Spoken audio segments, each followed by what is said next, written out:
Welcome to the eSports Report. On this week's episode, we take a look at Counter-Strike's resurgence. Look at the even Khan jumping up, one of the most... We catch up on what's happening in the Eastern and Western League of Legends scenes.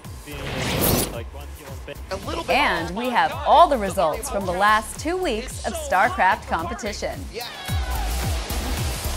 What's up, guys, and welcome to the eSports Report. Today we're going to be going over all of the biggest news in esports from the past 2 weeks. And Desi, what a 2 weeks it's been. The world's best gamers banking over $2.5 million from tournaments around the globe. Not too shabby. First off, let's talk Counter-Strike. In the early part of the 2000s, this game was arguably the premier esport title. But as the scene grew, Counter-Strike had to take a backseat to games like Starcraft and League of Legends. In 2012, Valve released a new version of the game and has been quietly tweaking it for the community. The changes seem to have paid off over the past 6 months as Counter-Strike tournaments have increased in frequency, the prize money has gone up, and last weekend, Valve recorded the highest amount of concurrent players on their servers with over 100,000 people playing at one time. 2 weeks ago, the top players of the game traveled to China to compete at MSI Beat It, where 22 grand was up for grabs. In the grand finals, the favorites to win Very Games faced off against Fnatic in a best-of-3 match. Shoxy from Very Games set the tone of the series with 2 back-to-back aces in the pistol rounds. Great early kills coming out from Shoxy, a triple kill in fact, 2 of them headshots, 3 of them headshots. Very good stuff. I mean, with an opening like that, it's really hard to lose around. There's the 4th one, there's the ace from Shoxy. He just killed every single player on Fnatic. Schneider gets that kill, but Shoxy is ready for more. He got the ace in the first round, and now he's picking up a triple kill. Quad kill, no way, Shoxy! Oh my god, another ace coming in. Both pistol rounds. Makes it look easy. Man, such dirty pistol shots there, but he can do it all, not just with the pistol. Very Games went on to close out the second game 16-10 to sweep the series 2 games to nothing. Here comes the push to the B bomb side. Shoxy gonna pick off one onto Schneider, and NBK's here. They're getting trapped in a crossfire, and this could be the grand finals of the MSI Beat It 2013 tournament, going to Very Games 16-10. 为我们的冠军队伍颁上他们的特别奖品，由飞行科技提供的笔记本，一共5台，一人1台。 Very Games pocketed $10,000 for the victory, and Fnatic went home with 7. The second place finish at Beat It left Fnatic hungry for more, and luckily for them, DreamHack was right around the corner. The prize money for first at DreamHack was 10 times that of the China tournament and would more than make up for their near victory. With a total prize pool of $250,000, the DreamHack Winter CSGO tournament was the largest in the game's history. The competition attracted the best in the world, including Very Games and Ninjas in Pajamas. As a result of their victories at the ESL finals in Cologne and Beat It, VG were the favorites going into the tournament. However, the squad would fall to NIP in the semifinals. This set up an all-Swedish grand final between Fnatic and Ninjas in Pajamas. A record 100,000 people tuned in for the epic grand finals battle. Fnatic opened up the series with an impressive T-side comeback against NIP on Dust 2 to win Game 1 16-14. Can they go for more? Currently a 2-on-3 situation. It's just Freiburg can get right, left and get right. The Max 7 does not work at that range. Unless they don't have head armor, it's really too far. He's gonna go down. It's all on Freiburg. 1-on-3, gets the first kill, and that's it. 16-14. Fnatic take the first map.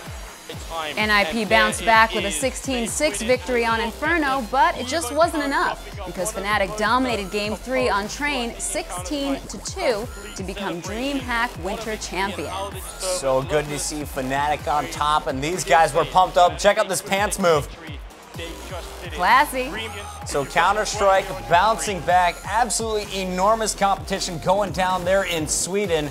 The Fnatic squad leaves DreamHack with $100,000 in their pocket and a new bullseye on their back. Congratulations to them. And to shed some more light on Counter-Strike's recent resurgence, we reached out to one of the godfathers of the scene, Sir Scoots. He was kind enough to sit down with us earlier in the week to put all of the recent developments into perspective. My name is Scott Smith. I go by the online nickname of Sir Scoots. Counter-Strike kind of fell out of favor in the last couple years, dominated by much bigger games. audience share-wise. New version CSGO drops, much more excitement for the game. You know, we've had several versions of the game, but all of them have separated communities and not unified communities for a variety of reasons. So Counter-Strike Go is the first time, for lack of a better word, that Valve really cared about the game. They've tucked if they've tucked Dota under this arm, they've tucked Counter-Strike Go under this one. Fast forward to DreamHack. And so I reached out to say, hey, can I help with production? You know, and they went, we'd love to have you, but you're not doing production. And I was like, well, what do you mean by that? And they said, we'd love you to come and kind of co-anchor our desk and provide kind of historical, US-based, old school passion kind of representation on our stream. And so this is the niche we'd like you to fit. And I said, sign me up, you know, when do I fly out? The event itself was full of all sorts of storylines, depending on which way you want to come from it. The clash of NIP versus Fnatic in the grand finals was amazing. It was unexpected. First off, everyone thought it would be NIP versus Very Games. Very Games has had their number, NIP's number for the last couple tournaments, and we all thought that that was going to be a rematch in the grand finals. The cool thing about the grand finals is you have NIP and Fnatic that are both old school Counter-Strike brands of different eras, but both in their own right dominated the scene. But standing behind the players were two Counter-Strike legends. Karn is the chief gaming officer of Fnatic. He's the ex-strat caller, ex-superstar of the Fnatic lineup when they were kicking everyone's ass. And then against him, one of the owners of the team NIP is an ex-Counter-Strike player of SK and other teams in his own right, a superstar in Heaton. So to me, it was these two storylines. You have these two badass rosters going after each other, and then you had two badass owner-managers behind them kind of going after each other. On top of that, you have Complexity that not only got out of their groups, but they beat Very Games and Astana Dragons. Arguably the #1 team coming into the tournament in Very Games and the #3 team, Astana Dragons, in the tournament. You know, any FPS is a very hard game to properly show the excitement and the skill level. Whether it's Call of Duty or Counter-Strike, very hard to show how hard that shot was, how intense that rotation was, or how in-depth the strats are. Valve never used to care. Now Valve cares about it just like they care about Dota. And we all know the crazy cool shit they're doing to Dota. There were 3 Counter-Strike Go developers, maybe even more, at the event. Most game companies send PR people to events. They don't send coders to events. And that speaks volumes to what Valve cares about. One of the coolest things about Dota is you can buy an EG banner. You can buy a Liquid banner. You can buy a Na'Vi banner. And a slice of that money goes to the teams, right? Teams need all the revenue streams they can get. So they're thinking about that kind of stuff, going, okay, well, maybe we can do team jerseys. Maybe we can do team weapon skins. Again, all cosmetic, nothing affecting gameplay whatsoever. And when they care about your game, like, there's no one cooler. You know, the Starcraft fans are still waiting for Blizzard to really care about the eSports side of their game, right? Whereas Valve now, like I said, tucked us under their wing, and they care. So I think this next year is going to get even crazier for Counter-Strike fans. When we come back, we take a look at what's going on in League of Legends. Through them as well. Mad Life gonna fall. This is bad news for Frost. Castro stops by to talk about Call of Duty Online and Envy's recent trip to China. And we have the top 5 plays of the week. Stay tuned.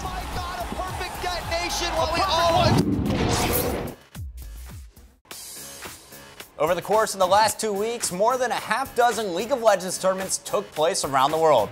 The biggest of these were the LPL finals in China. The match saw 2 Chinese teams, OMG and Positive Energy, competing for the $80,000 first place prize.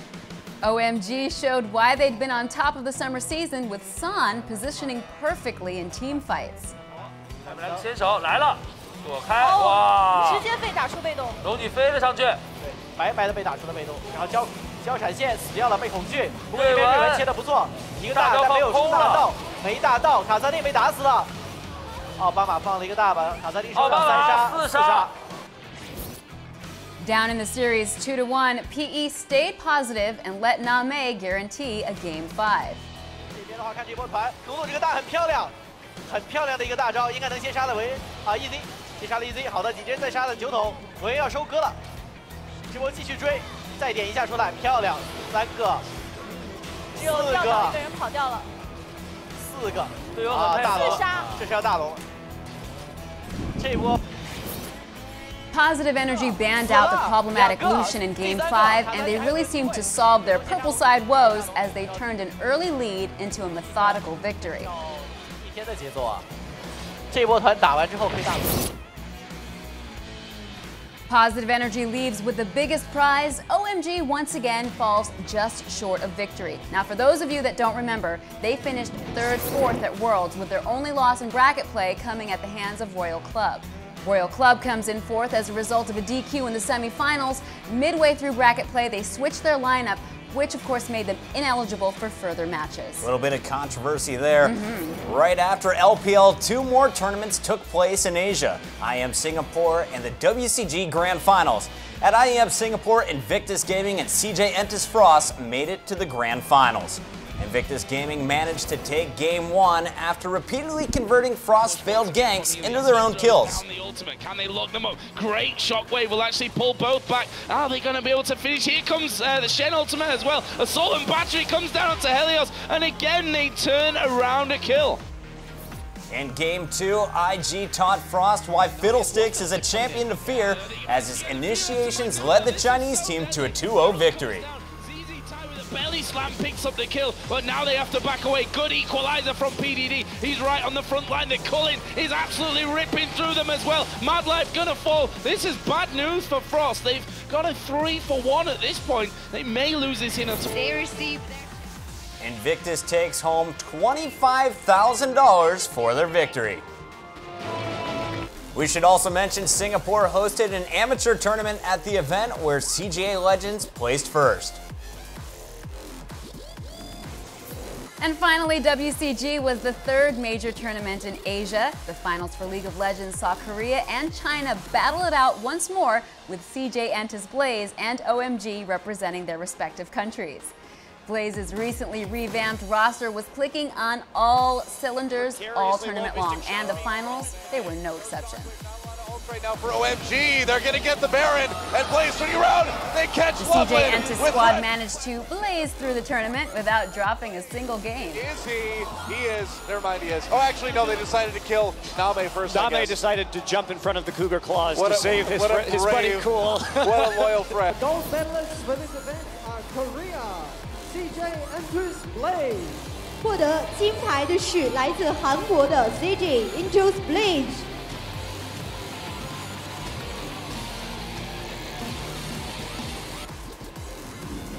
Blaze goes home with 30 grand for their win, and OMG adds another 20K to their winnings. All right, Puckett, so based on what's happened in the last few weeks, let's talk about who comes out on top in the prize pool standings. Well, if you add up the team's winnings, Positive Energy is the clear winner. Now, despite only winning LPL, the prize for first was big enough there to catapult them to the top of the list. OMG comes in second with their 2 consecutive second-place victories, and WE, they finished 3rd with $42,000. Now, what's interesting here is despite coming in 3rd, things are looking pretty rocky for WE. Earlier this week, there were many rumors circulating that the jungler Man and their support player FZZF are being poached by another team. 2 of their other players are also considering retiring, so this may leave the team in a very scary place. Wow, well, let's hope that they can work that out. Now, while all of this was going on in Asia, the Western world saw 2 of their own tournaments take place. The first was IEM Cologne in Germany, and the second was DreamHack in Sweden. IEM saw Gambit Gaming and Fnatic meet up in the grand finals. Gambit in the final?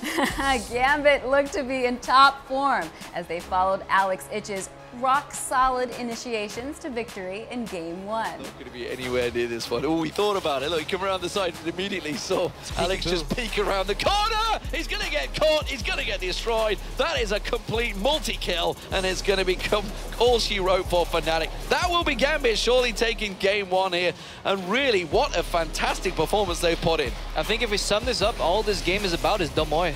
I think that's pretty much it. In Game 2, Diamond's repeated visits to bottom lane gave Gambit the advantage they really needed to put the series in the bag. That's a Bloodwell pot. Here comes Diamond. Cyanide is a dead man. He will fall to that one. And now they chase in Genja, rooted under the tower. He's got enough. Yeah. One hit would have done that one as Peke and Alex each going to go head to head. The charm actually landing, both down to about half HP. But Peke's got no mana left here.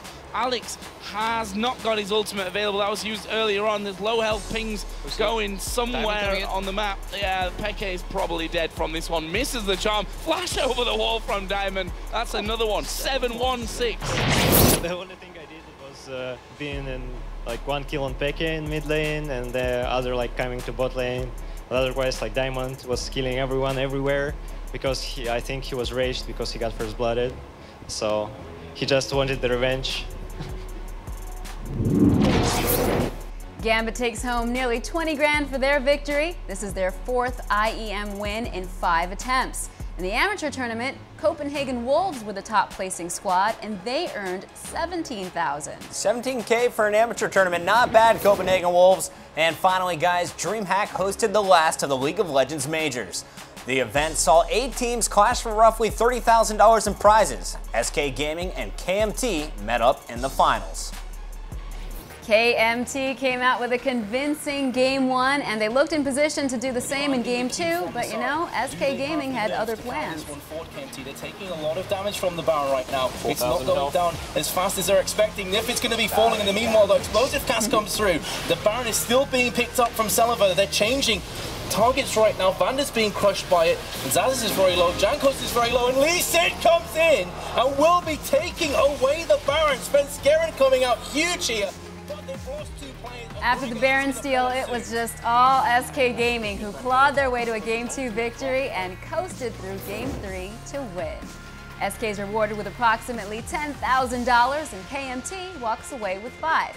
Now for those of you looking to earn some cash of your own, you need to check out the Infinite Crisis Winter Open. There's over $7,000 in prizing up for grabs. Weekly tournaments start off this weekend with $500 given away each and every Sunday. If you do well, you'll earn points which will qualify you for the $5,000 invitational. The finals of every tournament are going to be broadcast right here on MLG.tv, so go sign up right now at MLG.tv/IC Winter Open. Get your Infinite Crisis on. Guys, when we return, we have the highlights from the last 2 weeks of Starcraft 2 competition.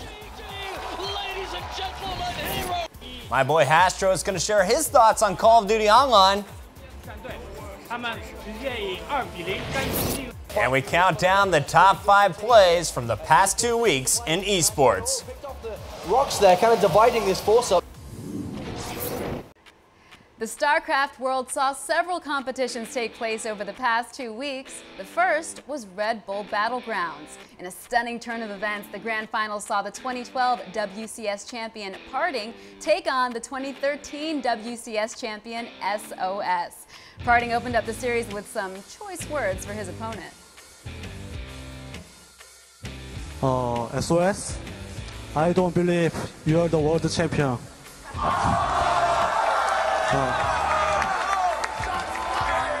I kill you.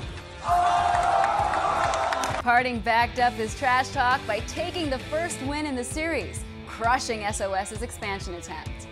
Such a tense spot. He actually needs to block his ramp, but no, the Stalkers begin to make their way up. It doesn't matter if the time warp's there. A Void Ray has joined in. It's going to be a Photon overcharge in the main, not at the expansion. SOS has to hurry up and cancel his expansion. Now he does. New flux of money for SOS doesn't guarantee anything except that he is on the ropes and needs to spend money properly fast. Yeah, I mean, this is really rough, especially with that Void Ray in the mix. There are the 2 gates to build off of, but that is a lot of units. There it is, GG, a quick Game 1.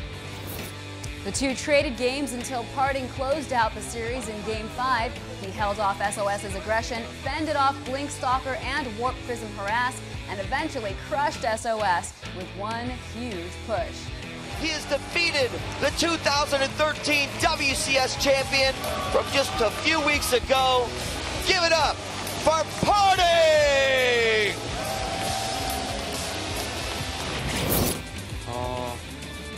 I am real world champion.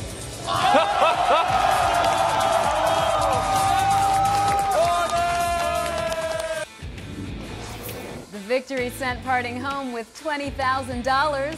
SOS left with half that amount. After winning a second straight Home Story Cup a few weeks ago, Tasia looked to add a second consecutive DreamHack title to his resume. In the finals, he met up with Life, who he had beaten earlier in the tournament. Tasia took down the Zerg again in the grand finals and secured the title. For defense, but 60 supply lead for Tasia, moving towards the natural. Drone's getting snapped up. He's got the economy, he has the army, he has have to fight, but they don't want to fight against 3-3 Marines in the final. They really don't want to take this fight, and Tasia is taking a massive lead. It looks like Tasia is going to do it. Final unit GG! Tasia is your winner for the DreamHack Winter 2013 Grand Final. So he says that first of all, he's really happy that he was able to get that large, prize money that he so wanted. And second of all, he says before the game started, when he stepped into the booth and he was just practicing and prepping up, he said that he just felt really, really bad just because of the setup and just in general. But he says in the first game, he really thought he was going to lose, but somehow, just unbelievably, he was able to win. And from that, he was able to gain the confidence to carry him through the rest of the series to take the whole thing. The confident Terran put another $30,000 into his bank account. Life is going to walk away with 15, Patience and Innovation coming in 3rd and 4th place. Good job, Tasia. Now over in China, even more Starcraft action was taking place at the WCG Grand Finals. WCS Season 3 runner-up Sulky was the favorite heading into the final match against CJ Entus's Sora. Sora was able to take a close first game 1 against Sulky, but Sulky rallied back with 3 wins in a row to take the $30,000 first prize. Corruptor count, I think it's simply too much. 1 Colossus remains. JJ is called. Sulky is your WCG 2013 World Cyber Games Champion. The gold medalist will be presented with prize money of $13,000 US, as well as Samsung Electronics Galaxy Note 3 and Gear. Parting placed just outside the grand finals, earning $7,500 for the 3rd place finish. With Parting, SOS, and Tasia winning so many tournaments recently, we just had to check in with SC2 earnings to see who was really the big winner. SOS's win at the WCS Grand Finals still gives him a big lead over the other 2, but despite placing outside the top 8 at that event, Tasia is only 40 grand behind SOS. Tasia making some moves there. At the end of a long weekend, CJ Entus's Hero and San met in an all-Protoss final at IEM Singapore. In the finals, Hero found himself behind 2-0 to San. The CJ Entus Protoss gained his composure though and rallied back, winning 4 straight games to take the series. Through aggression here, both players want to fight it out. The Oracle has to be countered at home though. The Oracle absolutely has to be countered. There's 2 Stalkers already there though. San is on top of it. Even Hero had to pull off probes to really make this happen, and the pylon is still up there. It is taking a little bit of fire, and the Stalkers are going down for San. Hero has taken a significant supply advantage. You know why? Because he was able to kill 5 probes with the Oracle. In the meantime, with some great shift attacking on those probes, he's gonna find himself on 20 probes against 17.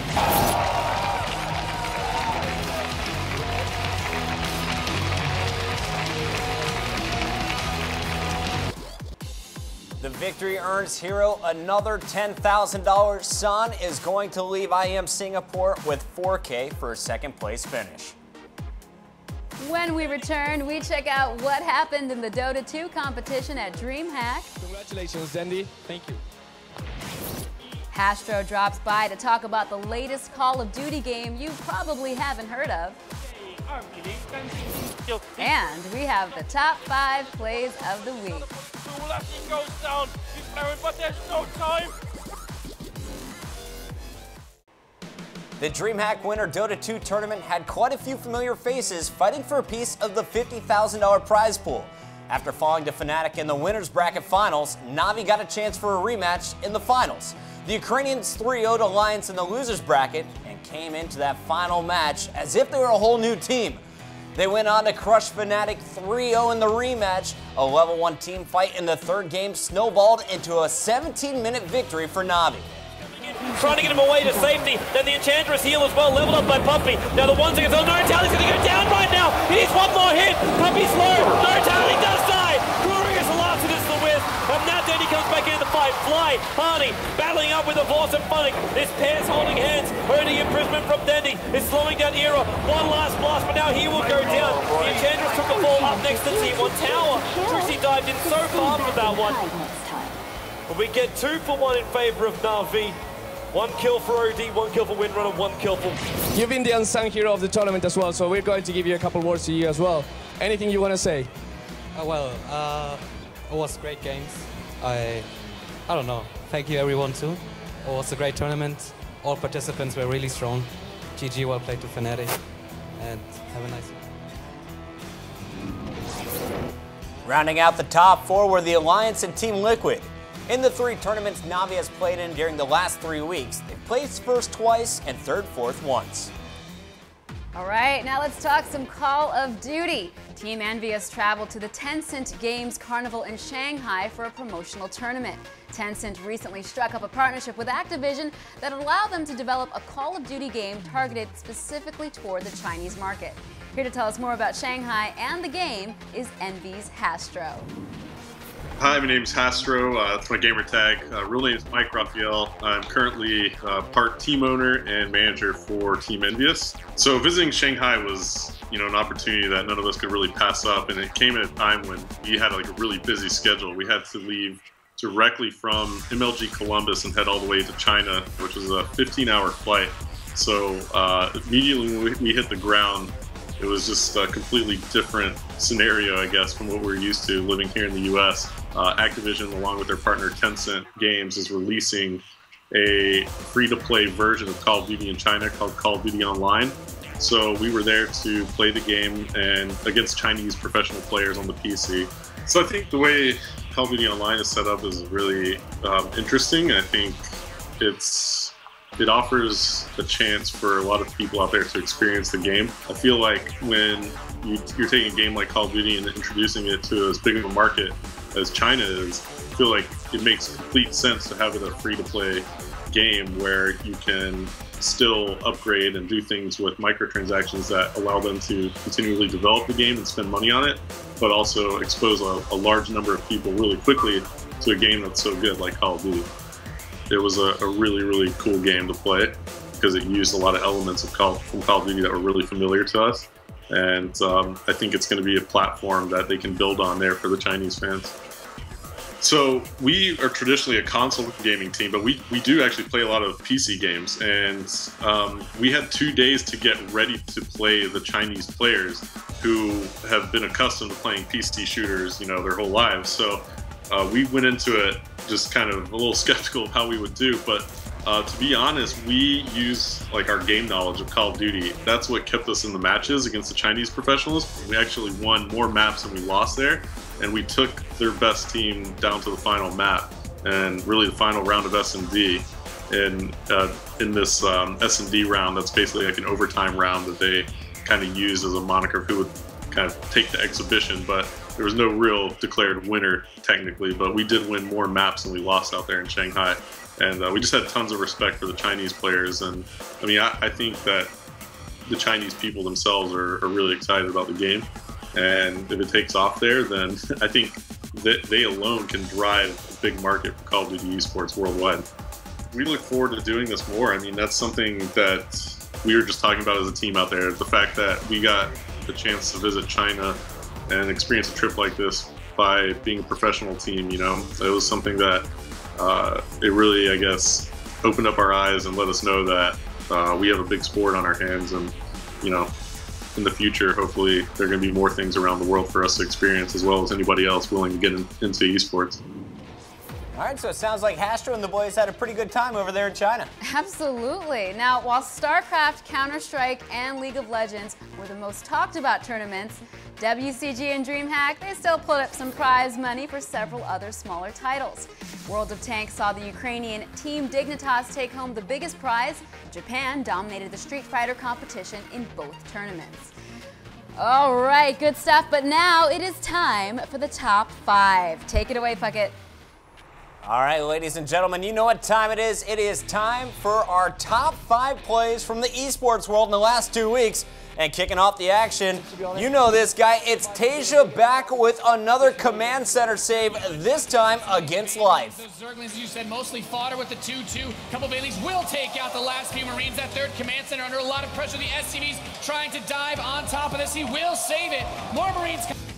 From Starcraft to League of Legends at number 4, everybody should know by now, you should never gank Alex Ich. They can take him down though from this one. As you said, he's not exactly weak on his own, and he dives in on towards Reckless with the unstoppable force. Reckless will not get away. And I tell you what, in a 1 versus 3, that's not a bad. Counter-Strike comes in at number 3. That's my boy Shoxy's with his pistol ace. Triple kill, in fact, 2 of them headshots, 3 of them headshots. Very good stuff. I mean, with an opening like that, it's really hard to lose around. There's the 4th one. There's the ace from Shoxy. He just killed every single player on Fnatic. Scarlet shows that Zergs have landmines too. The barreled landmines blowing up and dominating all of the Marines against Bomber. What we all expect to see with that kind of thing. And now for your number 1 play, this one goes to Flusha. It's the grand finals of the DreamHack Winter Counter-Strike, and here's an epic 1-on-3. He's kind of zoned out here, and that's not good. He has to go back and get a headshot, and they're waiting for it. Get right as low. The bomb is being defused. Flusha gets the first kill. He sprays through. They stop defusing, and it's a 1-on-1. Flusha's out of bullets through left. He goes down. He's flaring, but there's no time. Flusha did it. Oh my God! It's gonna be 11-4. What a round! All right, that's it for this top 5. For more top 5 action, check out our YouTube channel at youtube.com/Major League Gaming. Flusha making it happen. Well, we're about to wrap things up around here, but for those of you who are looking for more esports action, make sure you check out the following tournaments. That's right, lots going down this week, and the fighting game community has the Northeast Championship 14 to watch. Total Biscuit and Jenna Bain will be running another edition of the Shoutcraft America Starcraft 2 tournament, and the Dota 2 Champions League Finals will be streamed this weekend. Guys, thank you so much for joining us here at the Esports Report. We're going to be back next week on Thursday at 7 p.m. ET right here on MLG.TV. That's right, that's going to do it for this show, but stay tuned. Right after this, we have the exclusive trailer for the upcoming movie, Out of the Furnace. It comes out this Friday. We'll be seeing it. You should too. See you guys next week. He's tough. Makes me want to jump in there with you. See who walks out. You gonna be a good boy and take a dive. I just need the money. Boy was always trouble. Ever since he was a little kid. Come work at the mill. There's nothing wrong with working for a living. I gave my life for this country. But what's it done for me? What's it done for me?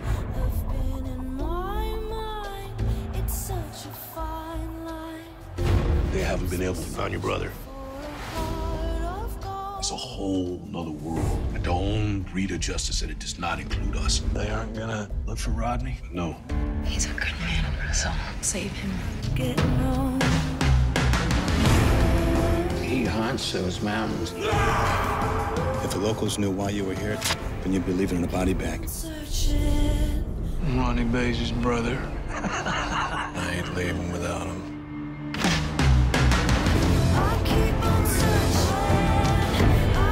We're gonna get one shot at this guy.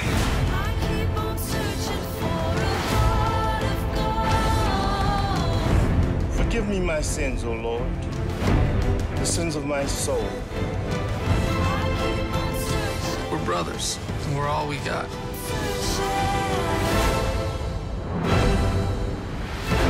Out of the Furnace, rated R, December 6th.